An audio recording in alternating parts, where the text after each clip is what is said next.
క్రీస్తునందున్న ప్రియులకు ప్రేమతో వందనాలు తెలియజేయుచున్నాను.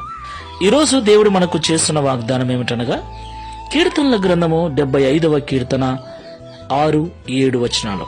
తూర్పు నుండి అయినను, పడమటి నుండి అయినను, అరణ్యము నుండి అయినను హెచ్చు కలగదు. దేవుడే తీర్పు తీర్చువాడు. ఆయన ఒకరిని తగ్గించును, ఒకరిని హెచ్చించును. దేవునికి మహిమ కలుగునుగాక.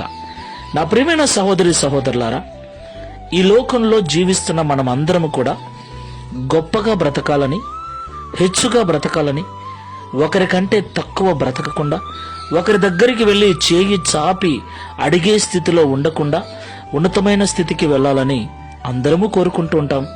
అందుకొరకు అన్ని రకాల ప్రయత్నాలు చేస్తూ ఉంటాం, అన్ని రకాలుగా ప్రయాసపడుతూ ఉంటాం. అయితే మనం ఎన్ని ప్రయత్నాలు చేసినా, ఎంత ప్రయాసపడినా మనము హెచ్చుగా జీవించాలి, గొప్పగా జీవించాలి, ఉన్నతమైన స్థితికి వెళ్ళాలి అంటే అది దేవుని వలననే సాధ్యం. ఆయనే ఒకరిని తగ్గించును, ఆయనే ఒకరిని హెచ్చించును. దేవునికి మహిమ కలుగునుగాక. తూర్పు నుండి అయినను, పడమటి నుండి అయినను, అరణ్యము నుండి అయినను, ఏ విధము చేతనైనను మనంతట మనము మన స్వబుద్ధి, మన స్వనీతి ద్వారా, మన స్వశక్తి ద్వారా, మన స్వశ్రమ ద్వారా ఉన్నత స్థితికి వెళ్ళలేమని, మనము ఎంత జ్ఞానవంతులమైనా, ఎంత నీతిమంతులమైనా, ఎంత కష్టపడే మనస్తత్వం ఉన్నా దేవుని దయ మీద, కనికరం మీద ఆధారపడవలసిన వారమై ఉన్నామని ఎప్పుడూ మరవకూడదు. కాబట్టి మాటలు వింటున్న ప్రియ సహోదరి సహోదరులారా, దేవుడు మనల్ని హెచ్చించినట్లు తగ్గింపు జీవితము కలిగి దేవుని దయ కనికరం మీద ఆధారపడి జీవిద్దాం. ప్రార్థన చేసుకుందాం. మహోన్నతుడైన తండ్రి, మహిమ కలిగిన యేసయ్య, మీకు స్తోత్రాలు.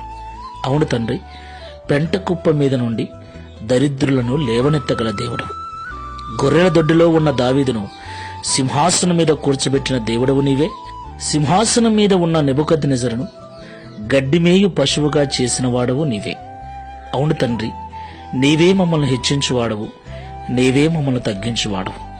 కనుక మా స్వనీతిని, స్వజ్ఞానము మీద ఆధారపడక, మేమెంత కష్టపడే మనస్తత్వం కలిగి ఉన్నా నీ దయా కనికరముల మీద ఆధారపడి నీ కృపకు పాత్రులమై నీ ద్వారా హెచ్చించబడినట్లు సహాయము చేయమని, అట్టి మనస్సును ఈ ప్రార్థనలో ఏకీభవిస్తున్న మాకందరికీ అనుగ్రహించి, తద్వారా ఈ దిన వాగ్దానమును మా అందరి జీవితంలో నెరవేర్చమని యేసు నామములో ప్రార్థించి వేడుకుంటున్నాము తండ్రి.